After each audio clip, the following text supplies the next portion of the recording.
Edad, numero lang yan. At my age, I've only been getting stronger. You see, I'm built for more. More intensity to stay in shape. More energy for new experiences. More endurance to reach greater heights.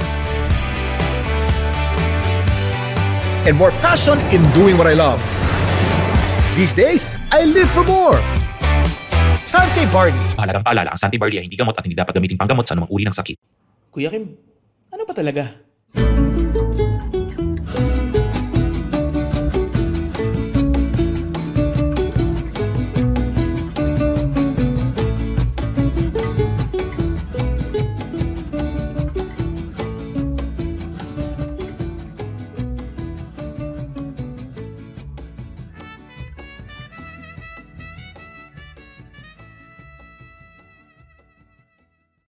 Magandang araw sa inyong lahat. Welcome to another episode of Ano Ba Talaga with Kuya Kim. Dito po sa podcast na to, we talk about anything under the sun. Any topic po, pwede po rito as long as merong takeaway. Pagkatapos nitong podcast na to, dapat inspired ka, natuto ka, may natutunan ka, at may nakilala ka.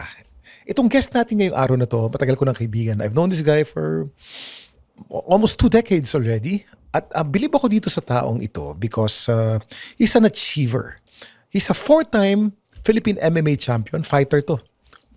Fighter Louie nga ang nickname niya sa amin eh. He's also a North Pole marathon finisher.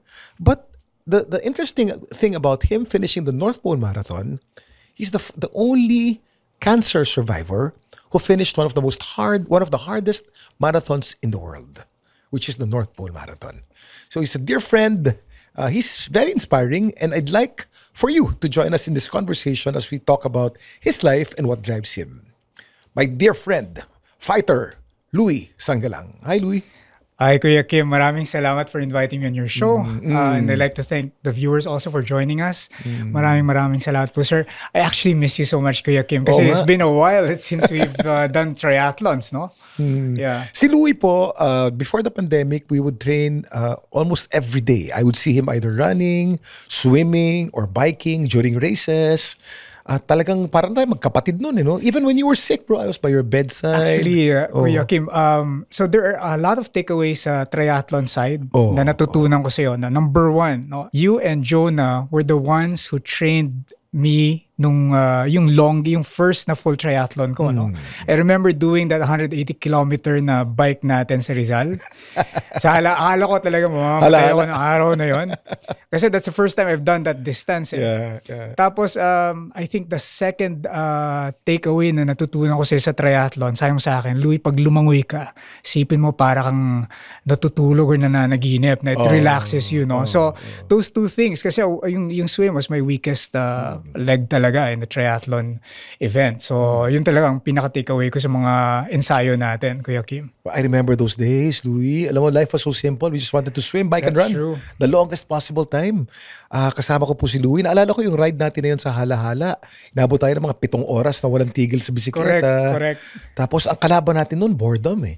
Boredom. Hindi yung pagod eh. Kaya ng katawan natin eh. Pero yung utak natin, ayoko na. Pero alam mo, ang swerte natin nun, Kuya Kim, kasi I don't think naflatan tayo the whole ride. Yeah. It was a perfect ride. Yun nga lang, matagal. Nakakabato. Pero Louie, when I saw you kanina pagpasok ko sa dito sa The Pod Network, sabi ko, fit na fit si Louie, ha? You're looking fit, mukhang bata ka ngayon, mukhang happy ka ngayon. What has Louie Sangalang been busy with nowadays? Well, it's a very interesting question, Kuya Kim, no? Kasi actually early part of this year, no, I've decided kasi to leave corporate and start my own businesses.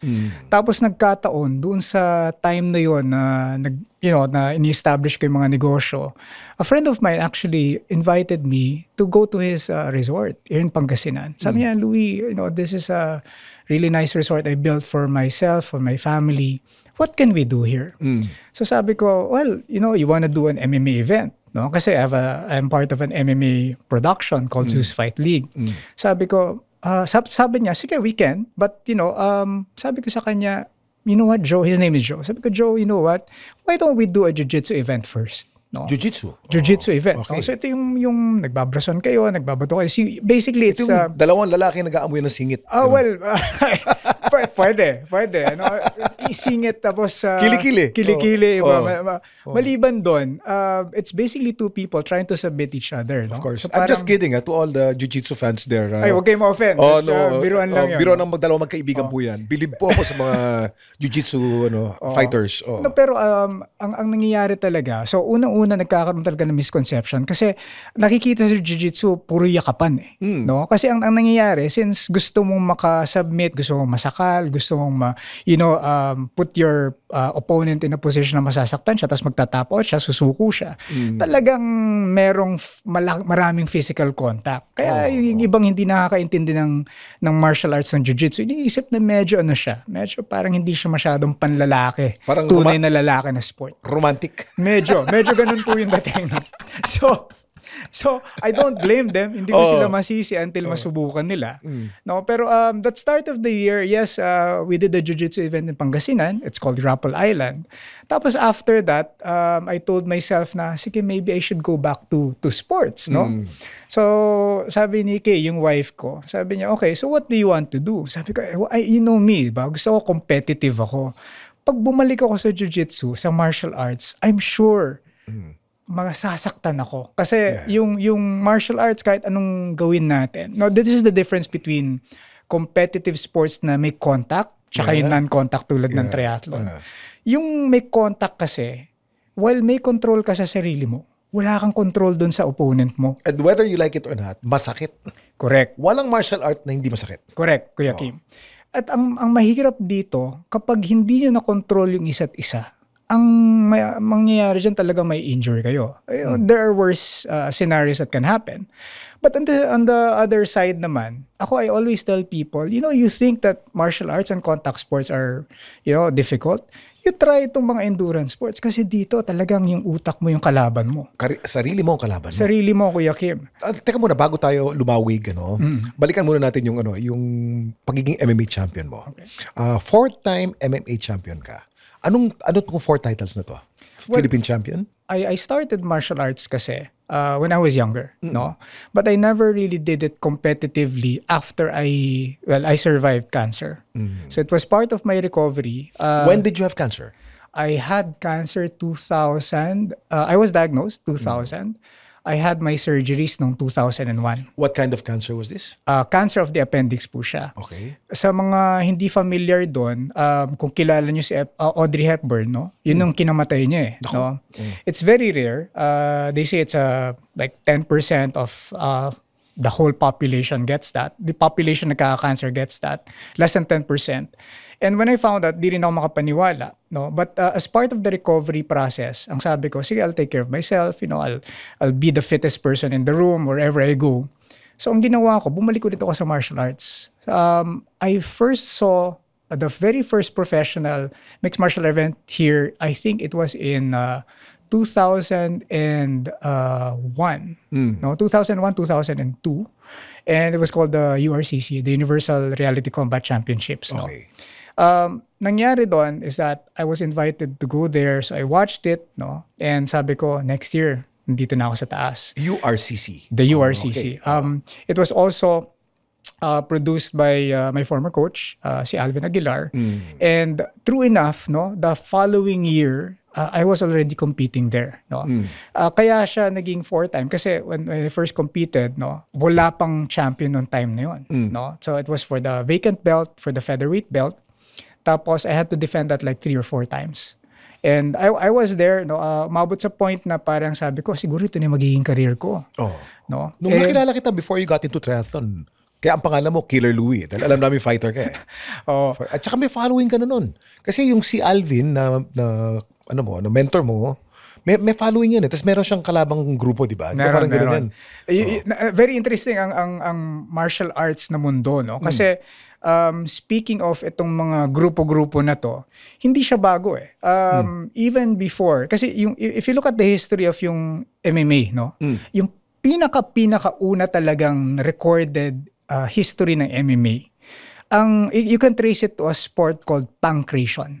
Pancration, oo. Okay. So, pan meaning all, yeah. Tapos creation comes from the root word kratos or kratos, meaning power. All So, power. all power, no? And it was part of the Olympics, no? Nung 643 BC pa nga yata yung, if I remember correctly. Yung sport na to, lahat pwede mong gawin maliban yung susundutin mo yung mata. Tapos I think yung titirahin mo sa itlog, parang bawal yun. Pero ang ending niyan, kailangan patay o hindi naman? Hindi na- siya kailangan Submit patay. lang. Submit lang siya. Okay. Masubmit, ma-knockout o susuko yung kalaban. Similar to the rules that we have in MMA, modern MMA ngayon. Okay. Tapos after a while, I forget kung anong panahon, 300 AD na yata, pinagbawal na siya ng isang emperor or whoever it was. No? Pinagbawal na siya, nawala siya sa Olympics natin. Pero nagkaroon siya ulit ng resurgence. No? Kasi nung late, I think it was the 1980s or 1970s, you can kind of trace the roots of MMA to a sport called NHB. No, no holds barred or vale tudo, anything goes Vale sa todo. Brazil. Sa Brazil. Eh bakit nangyari yun? There was a Japanese guy, he's a judoka, si Maeda, went to Brazil, taught these brothers, the Gracie brothers, si Carlos at si Helio. Of course. Yan ang mga sikat. Yun po, yung mga grandfathers Oo. natin, great-grandfathers. No? Tinuruan niya itong magkapatid na to, itong family na to, then it was passed on. Now, speaking of grupos, kanina sinasabi niyo Kuya Kim, no? Itong mga natuto na to basically test yung martial art nila, nagkaroon sila ng mga dojo storm. Sinostorm nila yung dojo. Sinusubukan, hinahamon nila itong mga to. Pupunta ron, maghahamon. Maghahamon. Okay. Tapos, they Hindi would naman parang rumble yan. Normal lalaban naman yan doon sa mat. hahamunin mo yung instructor. Sino instructor, sino pinakamagaling na estudyante dito? Tara. Saan sila maglalaban? Doon sa gym Sa mismo? gym. Tapos minsan nauuwi na yan sa kalsada. No? But that was basically sort of the history of MMA. No? NHB, Vale Tudo, anything goes, no holds barred. No holds barred. Eventually, because more and more people wanted to watch yung mga nangyayari, okay, sige, patunayan natin sa mga tao, nagkaroon na ng mga formal events ngayon. Wherein, talagang sa loob ng ring, sila naglalaban. Dati sa boxing ring lang yan kasi wala tayong mga cage dati, Kuya Kim. And before also, wala kang mga gloves. It's like bare knuckle fights. Ang mga rules lang talaga, you don't, still, same rules. So you don't gouge the eyes. Walang sundutan sa mata? Walang sundutan sa mata, sa bibig. Walang sipaan sa itlog? Walang sipan sa itlog. Yung mga usual, no? Eventually, nangyari dito sa martial arts na to, lumago to. And then, the Gracie family went to the US, no? To spread basically yung martial arts nila, na jiu-jitsu. Kasi they wanted to prove that jiu-jitsu, which is you can call it like the son of judo. Kasi nag-evolve na siya sa judo kasi puro Walang sipaan? batuhan. Walang sipaan, Kuya Kim. Pero sa judo kasi it's more throws ang ginagawa. The older style of judo, marami ding mga locks. No? But eventually, nag-evolve from yung binabato lang hanggang sa parang tinatry mong balian or i-choke out. No? Tsaka, nagpapasa out di ba? Pass out. If you don't tap, of course, nasa ego mo na rin yun. Di ba?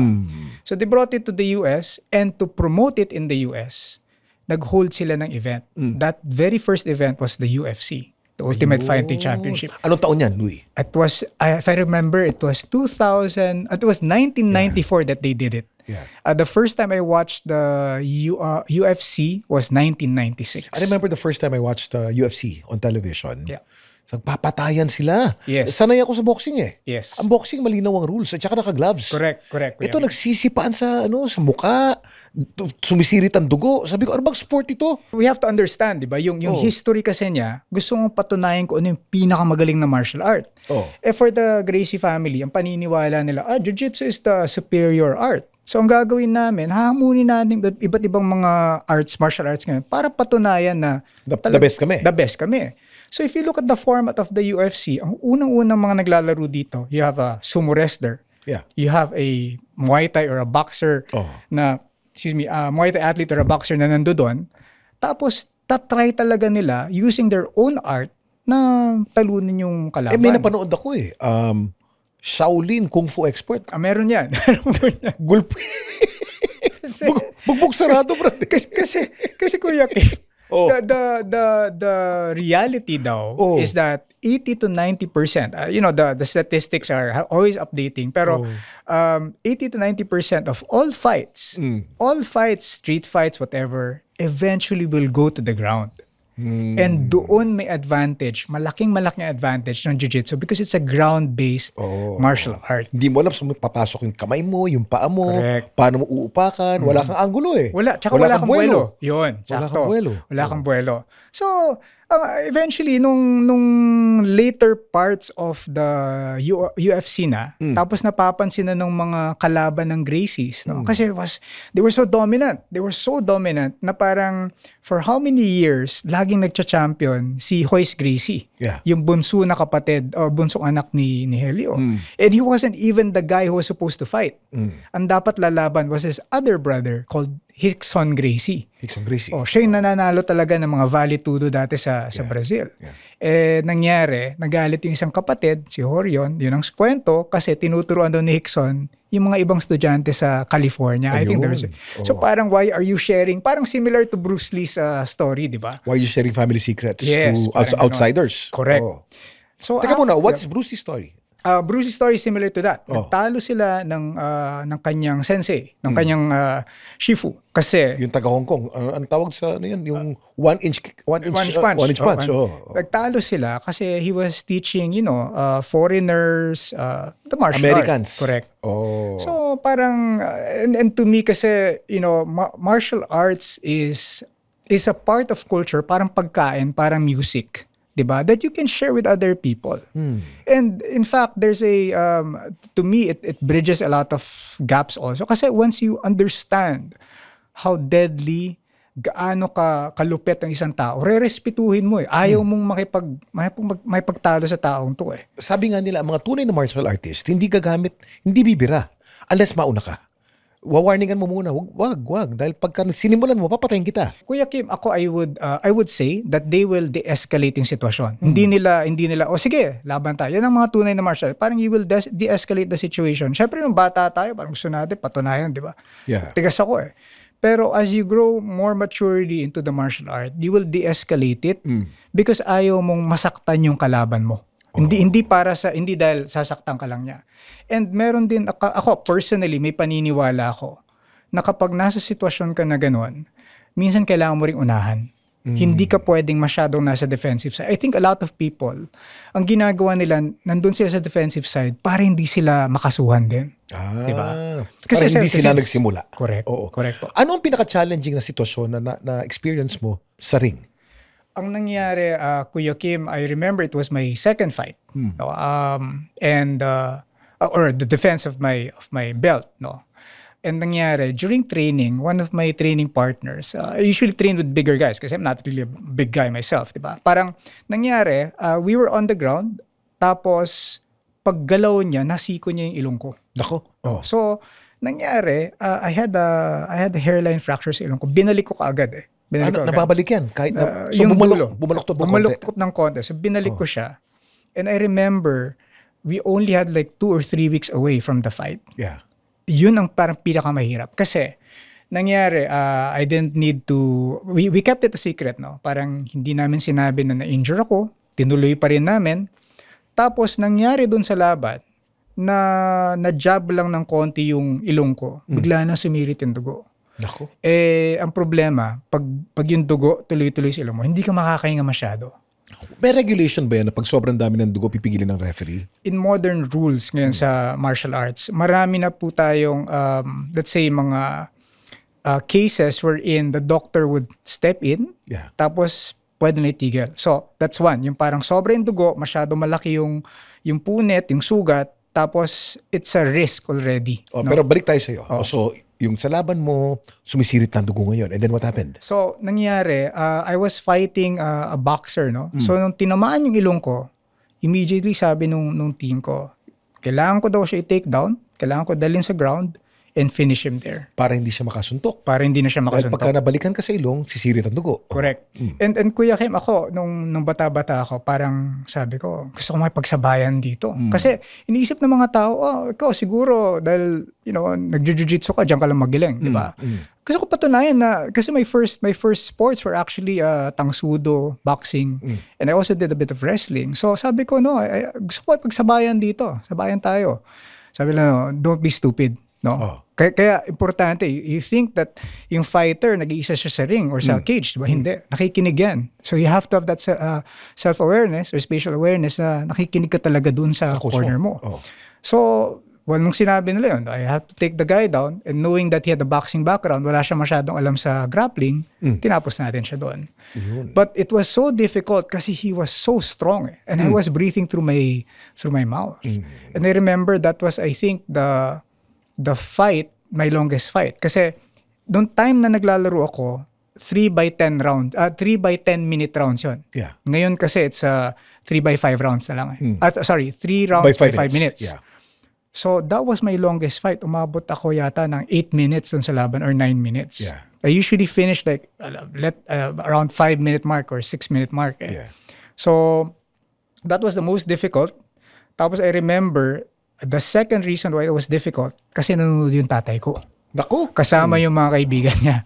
Yeah. Sabi niya sa akin, anak, muntik na akong atakihin sa puso nung pinapanood ka namin. No? So after that, sabi ko, I have to start thinking, ano bang dapat kong gawin next time, di ba? So, kailangan mag-ingat sa ensayo, hindi masyadong hardcore sa sparring, kasi a lot of fighters get injured before the event because they still do hard sparring, hard training, mga few weeks or even a month before the event itself. So before an actual event, meron parang soft sparring.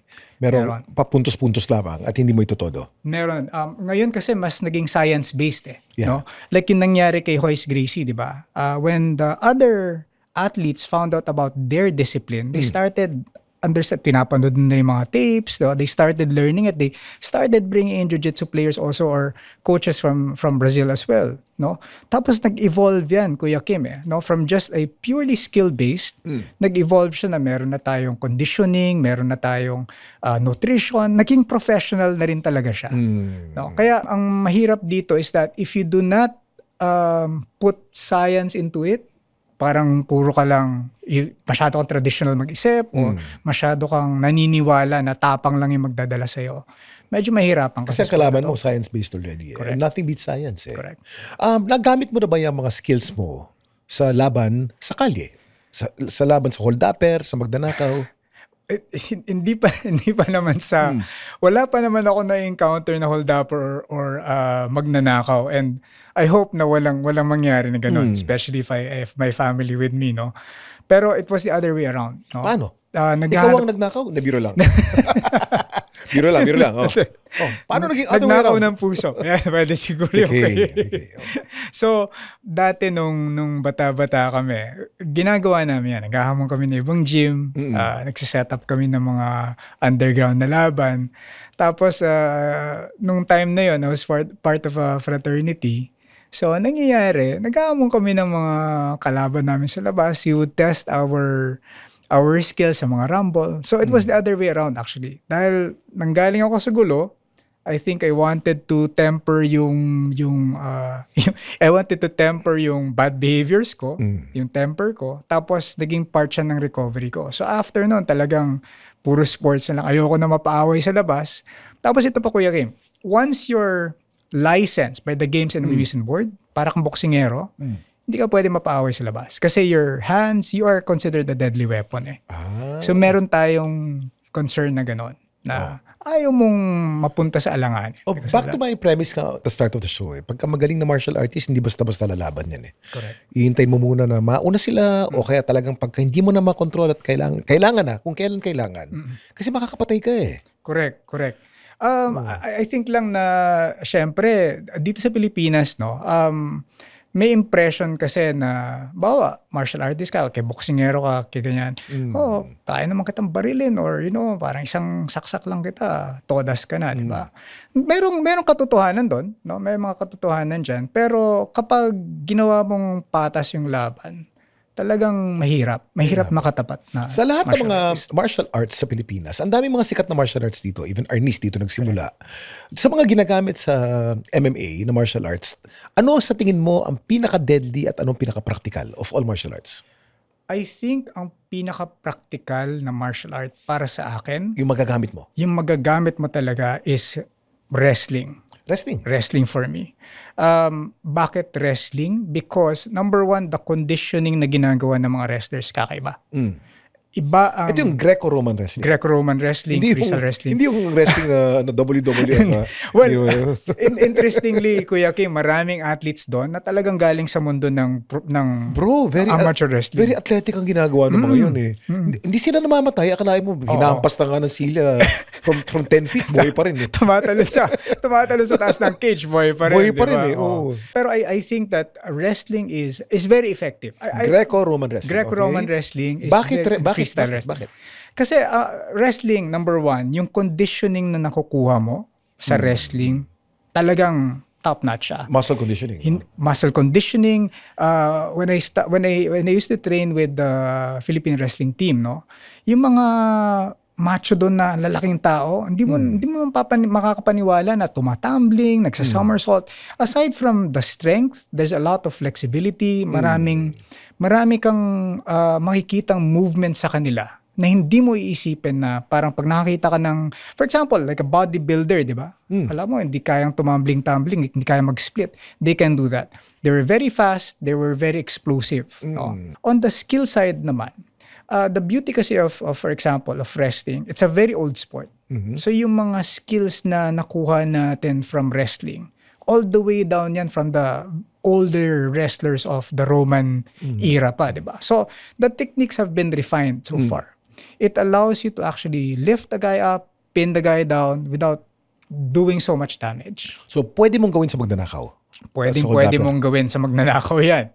Now, ngayon, syempre, ingatan mo na lang na yun nga, kung meron siyang sandata, bigla kang saksakin, whatever, di ba, o barilin, kailangan mo ingatan yun.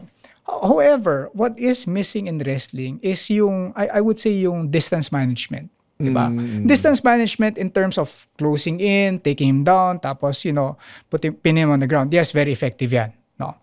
Pero the distance management na susuntok-suntokin mo, sisipain mo, wala siyang ganon. Kasi kung ang labanan, malayuan naman, talo naman ang wrestler nun. Paano kung backboxingero ang kalaban mo, paikutan ka? Pwede. But surprisingly, for the longest time in MMA, no, kahit sa UFC, lalo sa UFC kasi that's the top promotion in the world, no, pagdating sa MMA. A lot of people or a lot of athletes who've dominated the respective weight classes, ang base nila talaga is wrestling. Wrestling talaga. Then they picked up boxing or striking along the way. Yeah. But a lot of them talaga were really wrestlers. Sa loob ng MMA ring, ano ang pinaka-weird na kombinasyon ng dalawang martial art and ano ang mananaig? Pareho nung binanggit natin kanina, Shaolin Master versus wrestler. Talo si Shaolin Master. Napakagandang tanong yan. Di ba? Maganda. Anong magandang kombinasyon at sinong mananalo? Ang napanood ko na medyo weird para sa akin, Capoeira. Capoeira? Ito yung Brazilian na may pagkasayaw-sayaw. Sumasayaw-sayaw, no? Capoeira, tapos yung kalaban niya was, a mixed martial artist. I think yung base nung martial artist na yun was Muay Thai or kickboxing. So, syempre isipin mo, di ba, Capoeira, sumasayaw-sayaw, puro sipa ang ginagawa, no? And for a while, it was an underground martial arts by the slaves in Brazil din daw, no? Kaya dinadaan na sa sayaw para matago. Parang yan ang arnis natin, kali. Correct.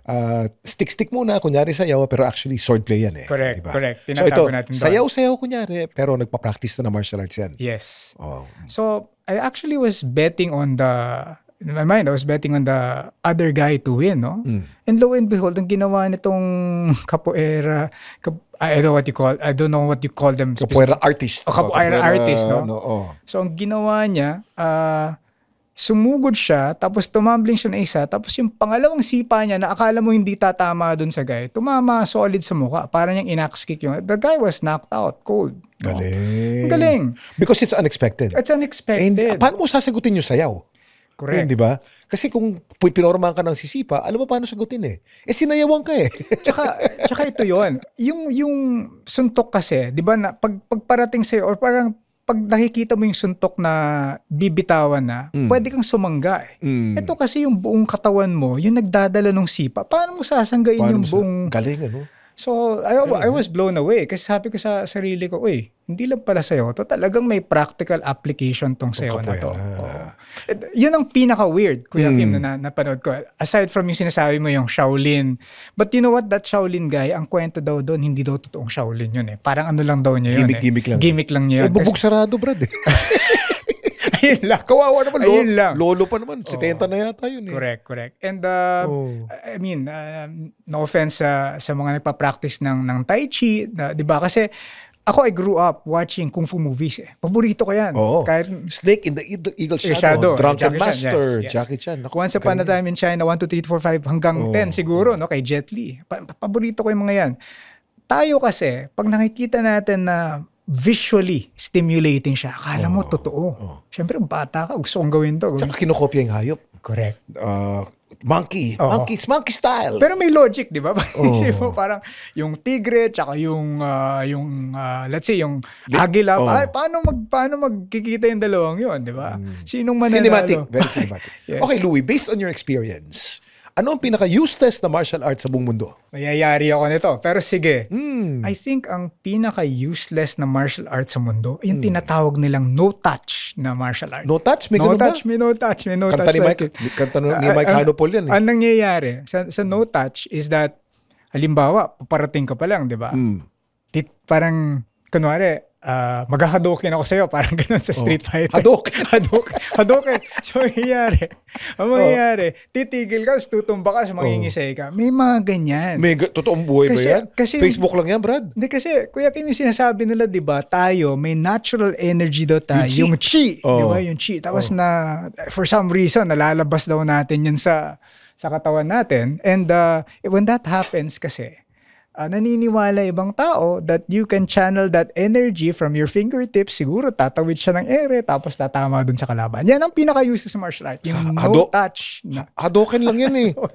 O dun sa mga martial arts na totoo. Totoo. Ano ang pinaka-useless? Okay. No offense. Okay. Ito'y scientific observation lamang. Hindi mo magagamit sa tunay na buhay. I will not say na hindi magagamit. Okay. I would say pero weakest. Weakest for me. Okay. Okay. This is only for you. That's Walang okay, ano to. it's okay. Walang, And not, I will say it. No? I think the weakest form of martial arts now is yung commercialized na taekwondo. commercialized taekwondo. Commercialized. That's what they say eh. Kasi hindi ka rin makakaporma na sipang malayo eh. Kasi ang nangyari ngayon sa taekwondo, and if you look at the history of taekwondo, naging point system na siya. So, matamaan mo lang ng konti yung pad, okay na. As long as it's a clear shot, you win. The essence kasi of martial arts, diba, is, you being able to master yourself, diba? And because of your mastery of self, yung movements na gagawa mo. But at the same time, itong mastery na to makes you a dangerous individual that you can actually defend yourself when the time is needed. When you actually cannot. Yes. Ang nangyayari, because it's commercialized na nga, it evolved too much into on the sports side of things, di ba? Kasi for a while talagang lahat ng mga bata dito sa Pilipinas nagta-taekwondo eh. I remember, I also went into that. My brother was once upon a time the world champion of taekwondo, si Ali. Yes. And then the first Filipino to ever beat a Korean in the sport. Yeah. Pero nung time na yon, talagang binibiran nila. Oo naman. Hindi ngayon kasi na parang tatapakin mo, so okay ka Kumbaga na eh. para sa rugby, touch rugby lang. Correct. In fact, a lot of moves have been lost, no? Sa taekwondo, they even used to have a lot of punches pa. So it's so weird but I get it, no? Maybe it's the discipline na gusto nilang ituro sa mga bata, the Or maybe system. they just want to focus on the sport. Yeah. The sport instead of the martial art. Correct. Yung part na yon, I have nothing against. Kasi, sometimes families do that to bond together. Yeah, diba? yeah. So, okay lang. You do you. Pero kung martial arts pag-uusapan natin, yung talagang magagamit mo, I'm not I get for you. it. I get you. I'm not Louie, ikwento mo naman itong North Pole Marathon. Alam niyo, marami nagtatanong sa akin, ano bang sikreto ko for my fitness at my age? I'm almost 59 years old. Of course, given ang regular exercise, given na rin ang healthy diet, but not everyone knows that I swear by Sante Barley, and I've been taking Sante Barley for so many years now. Sante Barley is a certified organic and barley grass from New Zealand. At certified ito ng BioGrow. It's good for digestion and strengthens your immunity dahil puno ito ng nutrients at antioxidants. That's why I live for more with Sante Barley. Kasi a marathon is 42.2 kilometers. Correct. Napakahirap po tumakbo ng marathon sa kalye. Only 1% of the population are able to run marathons, they say. Merong off-road marathon. Tumatakbo sa off-road, sa lubak-lubak, sa gitna ng bundok, 42 kilometers. Pero yung North Pole Marathon, kakaiba ito because you're running in sub-zero temperatures, in snow, and 42.2 kilometers din. Yes. Oy, kwento mo yan. It was 2017. Alala ko to, Kuya Kim, kasi that time, remember, I had my second cancer scare. The one you visited me in Yes, Joan I in the remember hospital, that, yeah. right? Thank you for that, by the way, again. No, nangyari kasi, I just left my my job. Parang nag-early retirement ako and decided to do my own consulting at the age of 40. That was really my time frame. Tapos sabi ko, while I do my consulting, I would go back to sports. No? Tapos nangyari yun. Nangyari yung incident wherein sabi ko, oh shit, baka ito na. Okay lang ba? Sorry. Yes, yung podcast to. Okay. Gumes ka dun sa Cool Pals, mas matindi mga tao. Napapamura ko bigla kasi naalala ko. Yung sinabi mo, hindi mura yun sa podcasting. Okay. After this, makinig ka sa Cool Pals. Okay. Malalaman I will. mo kung ano yung bastos doon. sige. I will do that. Sa mga kaibigan ko sa Cool Pals, kamusta kayo dyan? Okay, mga kabobo. Okay, go. Okay. Go. So, nangyari, sabi ko sa sarili ko, okay, anong mangyayari ngayon kung itong sitwasyon ko would be the end? No? Yeah.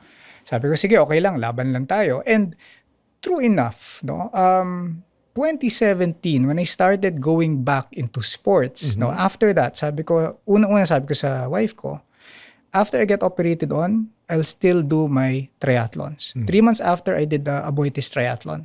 So, okay, check. By that, I think it was around October.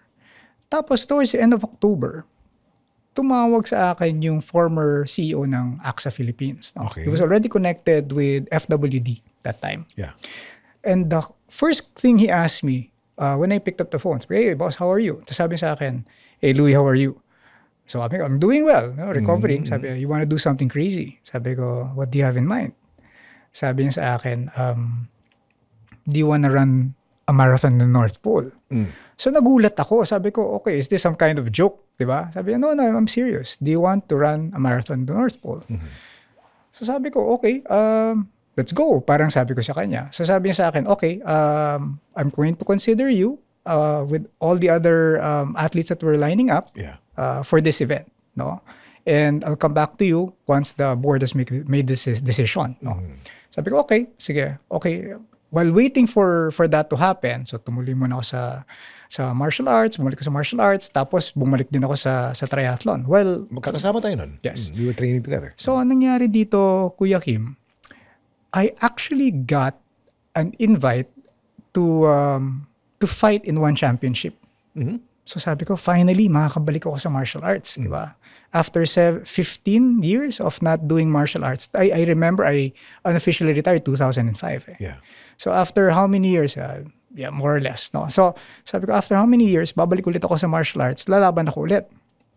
Tapos nangyari, nagkasabay itong offer ng North Pole. So I had to choose. Of course, yeah. I had to choose. Noong time na yun, I had this thing with my wife.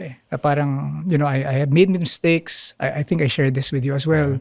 Diba? Nagkamali ako sa asawa ko. Tapos sabi ko, what would be the best way that I would be able to fix our marriage? Kasi yung time yun talagang naging solid na kaproblema kami. Yeah. Yeah. So sabi ko, if I take this opportunity with one championship and I fight, sabi ko, then that's it. It's just me. Yeah. But if I take the opportunity to run sa North Pole Marathon, sabi ko, I'll be able to spend time with her. Because what I did, Kuya Kim, I negotiated that as part of my deal. Nung napili na ako to run, as part of my deal, masama ko yung wife ko. May +1 ka. Oh. +1 ako. And true enough, that was a 3-week journey for me. No? Saan sa North Pole yung marathon? So, nangyari muna, Kuya Kim, to go to the North Pole kasi, ang tatawirin mo is you go to Norway. Norway? Okay. There's a place in Norway called Svalbard. Svalbard? Okay. Yeah. Svalbard is the point wherein you go to the North Pole. No? It's the farthest point, I think, in Norway. It's weird kasi sa Svalbard, may mga Pinoy din dun eh. Marami. Maraming sailor. pumila. Yes. Cruise sailor. Tapos they were also work in the hospitality industry, no, sa hotels, no. yeah. But the reason why people go to Svalbard because you don't need a visa to stay in Svalbard. Ganun. Yes. So, once na nakatawid ka na ng Svalbard, you can stay there as long as meron mag-i-employ sa'yo, may pera kang magagamit para tumira ka doon, you can stay there for as long as you want. Diba? Because they want people there dahil it's underpopulated. Yes. Yeah. So, itong part na to, Kuya Kim, this is where masasabi natin na parang ito na yung pinakadulo to get to the North Pole. Now, meron kasing tinatawag, at least nung time na nandun ako, may tinatawag na the geographic or the magnetic North Pole, tapos the magnetic and the geographic North Pole, if I'm not mistaken. Pag pumunta ka sa North Pole, you have to take a plane. Para siyang cargo plane nga eh. Yeah. So you have to take a plane and that plane will land doon sa tinatawag nilang Camp Barneo. Okay. And Camp Barneo is manned by mga nakapwesto doon, ang mga sundalo Military. ng mga military ng mga Soviets, plus few scientists and people who, they do their surveys in the North Pole. And from there, ang nangyayari is that they maintain it, they look at everything else there. And sa side namin, we're like tourists kasi may nag-organize ng North Pole Marathon. No? So they fly you in and they do the North Pole sa period na tinatawag nilang midnight sun. Okay. Hindi kasi lumulubog yung sun, no? Yeah. Araw, no? So for the whole time that you're running, you can only look at the sun, and the sun like moves from one part of the sky to the other part of the sky, but it never sets. Not under. Yeah. Not under, no? The plane will land doon sa Camp Barneo. So ang ginagawa na binobulldoze nila, ginagawa nila ng parang ng runway yan eh. Kasi wala namang infrastructure dyan eh. Wala at all, no? Yeah. And ang gagawin mo dun sa North Pole, you have to, they created this parang runway, no, not runway, this course. This tour, They created a 10-kilometer course, no? Yeah. 10.1. So you have to run that, or 10.05. 10.5. You have to run that like 4 times for you to complete the North Pole Marathon. 42. Anong klaseng surface yung tinatapakan mo? There, so meron kang tatapakan na snow, ice, and from time to time, meron kang matatapakan na, medyo basa ng konti. Wet snow. Wet snow, yeah. Madulas yan. Correct. So, it's weird how I train for that kasi dito sa Pilipinas. Pagkainit dito eh. Correct.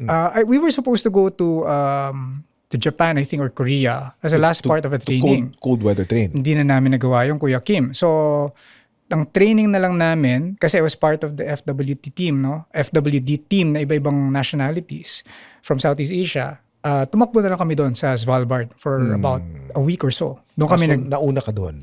Nauna kami doon. Oo. Okay. Anong temperatura tinatakbuhan mo? Minus 40 degrees. Minus 40. Ano ang suot ng isang runner sa minus 40 degrees Celsius? Ito. So, ang nangyari, itong suot mo, 3 layers, no? May base layer ka to keep you warm. The middle layer wicks out yung pawis para lumabas. Tapos yung outer layer mo, yung shell, is protective from the wind. Yeah. Kasi yung lamig pala, Kuya Kim, no? Nakakagulat to kasi pag may kumukulo kang tubig, binato mo sa area, nagiging snow. Oh. So, ang nangyayari pala is that yung lamig na nararamdaman mo, hindi dahil sa temperatura lang, dahil sa hangin na yung wind chill. Sa'yo. Yes. Ito bang negative 40 wind chill or negative 40 actual temperature? I think it's a combination of both. So wind chill, yeah. Yeah.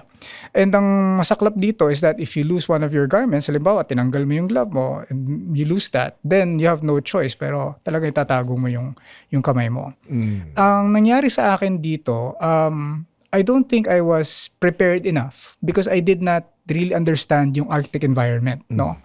In fact, ang nangyari sa akin, I think I had the wrong pair of shoes, no?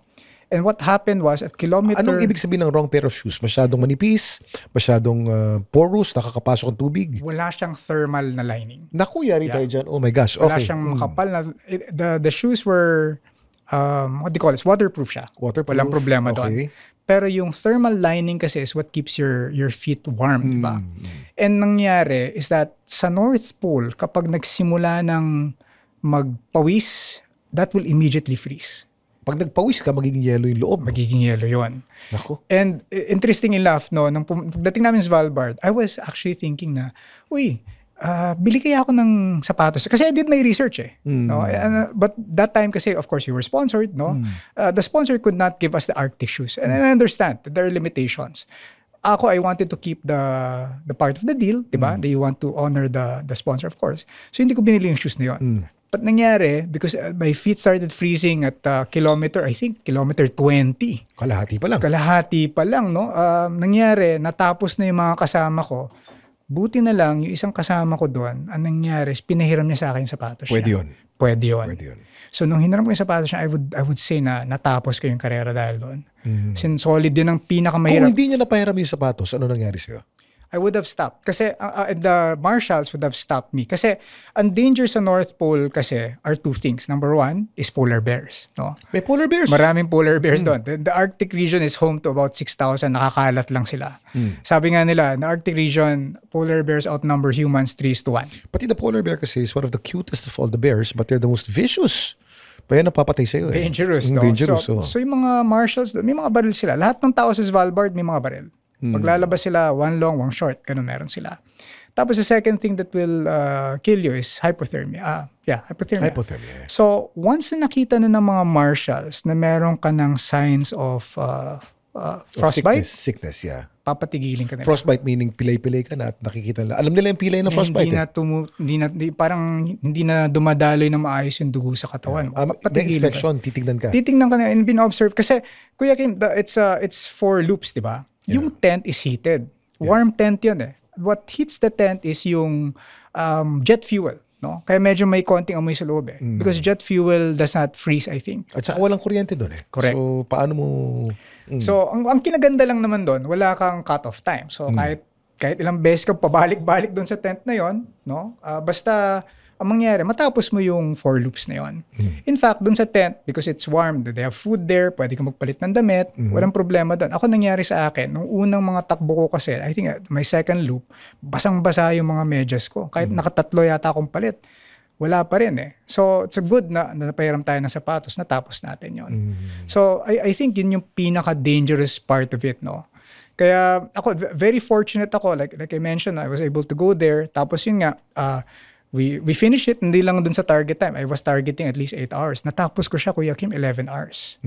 I was disappointed, but you know what? Sabi nung race organizer sa akin, sabi not a lot of people finish it. Yeah. The fact that you finished it is an accomplishment in itself. Well, now I know that why you did it. You were motivated because you thought you had cancer. But during the run, especially during the toughest part of the run, what was going on in Luis Angalang's mind? Remember the story about yung wife ko, no? Yeah, with Kay. Sabi ko, kasi when you go to the North Pole, your telecommunication devices don't work Pag nilabas mo yung telepono mo, it shuts down because it's so cold. Unless na outdoor siya. And I had no way to communicate to my wife that was okay.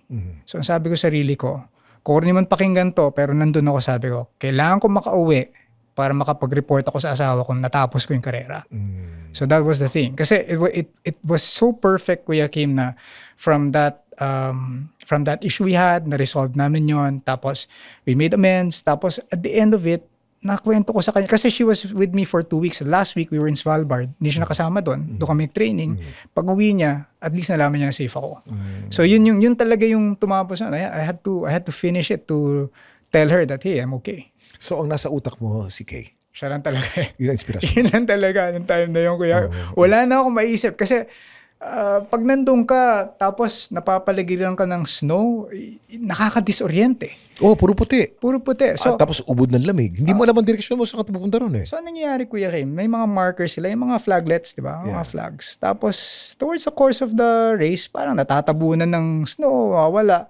Ang palatandaan ko, pag nakita ko yung 2 helicopter nakapark doon, alam ko malapit na doon sa point, doon sa camp. No? So, pag nakita ko yon and it was so weird kasi may mga bundok ng snow doon tsaka mga ice. No, mangyayari, makikita mo lang siya pag brown mo ng corner. They made it in such a way na parang makikita mo lang yung helicopter pag naikot mo na yung loop. So, that was yun yung palatandaan ko. Yung sun kasi hindi mo na malalaman kasi ganun-ganun lang siya. Yeah. So, kamusta kayo ni Kay ngayon? Okay naman kami. Masaya na kami. And it was really I would call it a blessing kasi one of her, yung wife ko, one of her dreams isang bagay sa bucket list niya is to see the Northern Lights. Were you able to see the Northern? Yes, we chased that, Kuya Kim. The first night we went out, hindi namin nakita. So the tour guide said, you know what, we'll try again tomorrow. But we understand if you don't wanna join us the following day because it's another charge, right? So sabi ng wife ko, let's try again. Tapos the following day, parang the first time I saw it, akala ko maliit lang, tapos parang liwanag na pala. No? And I think it was a very magical moment because that night we saw the Northern Lights. We also saw one thing. We also saw an Arctic fox, which is very rare daw. Artifacts, yeah. Because they're very small and they're very, Yes. mailap. Yeah. So two things happened that night. No? So we saw that and the Arctic fox and sabi ko, it's a perfect evening. We did that. We did that before the North Pole. Napakarami mong pinagdaanan sa buhay. You had cancer, you had personal problems, yet you overcame all these things. If you were to give one advice to those who are listening right now, the advice that the thing that kept you going and that motivates you even up to now, what would that be? I think for all the things that we do, no, ang pinaka-importanting question para sa akin is why do we do what we do? No? And I'm sure yung mga nakikinig sa atin o nanonood sa atin, iba-iba yung dahilan eh. And it's not for me to judge you kung ano yung dahilan mo. Tama. But you have to understand why you do what you do. Because it all boils down to, mauwi yan eh, sa personal values mo, sa prinsipyo mo. And if you know that yung ginagawa mo is bukas sa loob mo, kumbaga wala kang nararamdaman na parang pumipigil doon, then I think you're headed in the right direction. Tama yung ginagawa mo. As long as alam mong bukas sa loob mo. Kasi the things that we usually do, I'm not saying all of them, but the things that we usually do come from a good place eh. Yeah. It's always like you want a better life for yourself, for your family, may gusto kang ma-achieve, 'di ba? Kasi you want to learn something. And I think yun ang pinanggagalingan nun eh. It's been the thing that drives me ever since, no? From martial arts. Kasi like when I had cancer, it was my daughter that time, newborn. Sabi ko, I have to survive because I want to see her grow up. Yung North Pole, because I want to go home to my wife. No? After the things that we've been through, naayos namin yun. Syempre. Actually, gusto ko ikwento pero wag na. But ang pinagdaanan niyo mag-asawa, yung typical na pinagdadaanan ng mag-asawa. Yes. Muntik na rin kumalas. Oo nga. Pero hindi naman natuloy. Hindi Buti natuloy. naman. I have to give a lot of... Mahal na mahal ka ni Kay. Totoo yan. I have to give her a lot of credit for that. You know, and even after that, when I went to The Apprentice, kasi tatlong buwan akong nawala eh. Tapos I was competing at the height of the pandemic, lockdown. Imagine, we were in Singapore competing for business Teka muna, hindi competition. natin napag-usapan yan. Ay, sorry. You were also one of the few Pinoys that was a guest in The Apprentice. A contestant in The Apprentice. Kwento mo yan. So, after the North Pole Marathon, sabi ko sa sarili ko, ano bang gagawin ko ngayon? No? Aside from the business. Kasi I was really into sports. I wanted to go back. Yeah. So, when I wasn't able to compete already sa Martial Arts One Championship, nagkaroon sila ng call for auditions for a business competition called The Apprentice. Yeah. No? And ako Kasi kasi Donald Trump ang ano dyan, ang judge. siya ang pinaka parang sikat na Diyan sumikat yun. You're Yes. fired. Diba? Yes. Palagi sinasabi yan eh. Oh. Yes. Pero it comes from a production house that I think produced also yung Survivor, Yeah. iba-ibang mga shows, no? So they had this business competition. And tama po kayo, si Trump talaga yung nagdala nun sa US, no? But this time, ang naging CEO was si Chatri, the owner of One Championship, which is the Asian equivalent of the UFC. Okay. Sabi ko, okay, if I cannot compete anymore in One Championship, might as well become part of the company.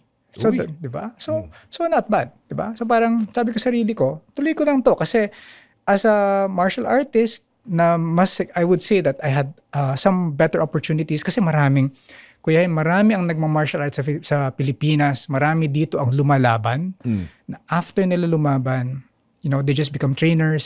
Tapos na. Or naghihirap. Totoo yun. There are only a few Manny Pacquiaos in the world. Yeah. Ilan lang yan. And that guy has achieved so much. I met him sa Kamao, sa ABS-CBN before. Reality TV boxing show also. So, when I went there, sabi ko, okay, this is my opportunity to be part of this organization and to help athletes and martial artists in another capacity. Yeah, yeah. Diba? Sabi, Financially. gusto ko rin patunayan na hindi porket martial artist ka, wala kang Hanggang dyan ka utak. na lang. Oo. Na parang, so I Teka muna, wanted- nanalo ka sa The Apprentice, di ba? I was a finalist. You're a finalist. Yeah, finalist. No. So hindi ako nanalo, but I was a finalist. And ang nangyari dito, even before we left, the most challenging part about this, Kuya Kim, was that they held the shoot, yung production, nung kasagsagan ng pandemic. Oo nga. Lockdown. Muntik kami hindi palabasin ng Pilipinas. Yeah. Buti na lang, medyo Sa Singapore ang taping yan. sa Singapore po. Singapore. Buti na lang, solid yung papers namin from Singapore. We had like from the Department of Labor, from the Health. DOH. Yeah, meron sila nun. And sabi ko nga sa sarili ko, and later on to people na who'd ask about it, the first real challenge, business challenge was getting out of the Philippines. Kasi ayaw kaming paalisin ng airport, ayaw kaming paliparin. Doon ko pa na-meet yung Filipina contestant. No? Sino yung Filipino contestant? What's her name? Her name is si Pearl Alvarez. No? So si Pearl is from Dalawa Baguio. lang kayong contestant yan eh. Isang Pilipina, isang Pilipino. Oh. Correct. And Kuya Kim, she was never out of the country. Yeah. No, so sabi ko, paano kaya to? And immediately nakita ko na siya yun eh. Kasi dressed to the nine siya pumasok doon sa airport, talagang nakapostura, bis na bis. Sabi ko, siguro ito isang contestant. And true enough, she was the other contestant. So sabi ko, you know what, Pearl, gawin natin ganito. Si Lara Pearl. Gawin natin ganito. Sundan mo lang yung sasabihin ko sa'yo. Kasi she's never been out of country. And red flag yan, madalas, di ba? Pag yung babae. Lalo na pag babae. Bearing age. Yes. Yan. Single woman flying out of the country, medyo red flag yan sa mga ano. So nangyari sa Bureau of Immigration, ninaran kami ng mga officials. So sabi ko, sundan mo lang yung sasabihin ko na pakita natin yung papers, sabihin natin we're part of this production, appear very confident, and I'm sure they will fly us out. We got held for about an hour and a half, but buti na lang, dahil nga solid yung papers namin, tapos medyo ni-rehearse namin kung ano yung sasabihin namin, nakalipad kami. The interesting thing, Kuya Kim, is that in our contract, nakalagay doon, bawal kang makipag-usap sa kapwa contestant mo. Pero kinailangan eh. Kinailangan namin. Oo. So sabi ko kay Lara, kay Pearl, pagdating natin sa Singapore, baka hindi na tayo mag-usap. We cannot So true enough, pagdating namin ng Singapore, sinakay kami sa iba't ibang mga sasakyan, tapos dinala kami sa kanya-kanyang hotel. I stayed, I think, in Mandarin. And I was there for 3 weeks. We were holed up to 3 weeks. So anong gagawin mo sa loob ng kwarto? Yeah. So ang ginawa ko, nag-aral lang ako. Inaral ko yung business model ng One Championship. Nag-i-ensayo ako dun sa loob. Lahat ng pwede kong gagawin ko. Nag-meditate ako. What do you call this? Affirmations ako ng time na yon. Quarantine. Parang para lang magawa mo yon. Tapos, it was amazing. It was an amazing experience. No? Kasi paglabas mo, tapos nakita mo na lahat ng mga kalaban mo, mga kalaro mo. Ready ka na. Ready, pero kabado ka pa rin kasi nakikita mo puro mga puro mga international yung datingan nila, 'di ba? May Russian, may Indian, may Korean, may Japanese. Sabi ko, wow. Pero naging finalist ka pa rin, di ba? Pride of the Philippines pa rin. Louie, medyo kapos ang oras na at mag-iisang oras na tayo. Alam ba? Sabi nga nila, time flies when you're having fun. Yes. Yeah, but we make it a point kasi not to make the podcast too long para bitin. Kasi may part 2 pa. So I'll invite you again and then ikwento mo naman yung napakarami. Yung triathlon nga natin, hindi pa natin napag-uusapan Kukuha pa ako ng tips sa'yo kasi gusto kong bumalik sana next year. Mag-high rocks ka naman. Sige. Subukan natin. That's what I do now, high rocks. Bagay sa mga edad ko. Pero I'm 20 years older than you, Louie. But again, it's so nice to have caught up with you. Nakita na naman kita. It reminds me of those beautiful years we spent together before the pandemic, doing triathlon, swimming, biking, and running, and just hanging out, having coffee. But Louie, I am so proud of you. I'm so proud to be your friend. I'm so proud of what you've achieved. And I'm so proud that you're part of my podcast now and everything that I heard. You always have been very inspiring. Thank you. Thank you so much, Kuya Kim. Ako dapat magpasalamat sa inyo kasi I know that after how many years na hindi tayo nakikita, it feels like, alam mo yung pagtotoong tao, totoong kaibigan, na kahit matagal kayo hindi nagkikita, pag nakita kayo, talagang solid pa rin. Parang wala nangyari, no? Parang kahapon lang. Correct. Maraming salamat. Sa lalim naman natin. Louie, thank you. Thank you, Kuya Kim. Yan po, yan na naman. Isang episode na naman tayo ng Ano Ba Talaga with Kuya Kim, with Luis Sangalang. Sana na-inspire po kayo dito in this episode, in this podcast to talk about anything under the sun. If you liked it, meron po tayong 5 star dyan sa ibabaw. Press the 5th star. So, just to say that you like it. And kung di pa kayo nakaka-follow, press the follow button and the notification bell para alam po ninyo. We normally upload Wednesdays at 5 p.m. So maraming salamat for joining us. Magkita ulit tayo next week. This podcast is brought to you by Spotify PH and the Pod Network. And of course, Sante Barley. Maraming salamat and God bless.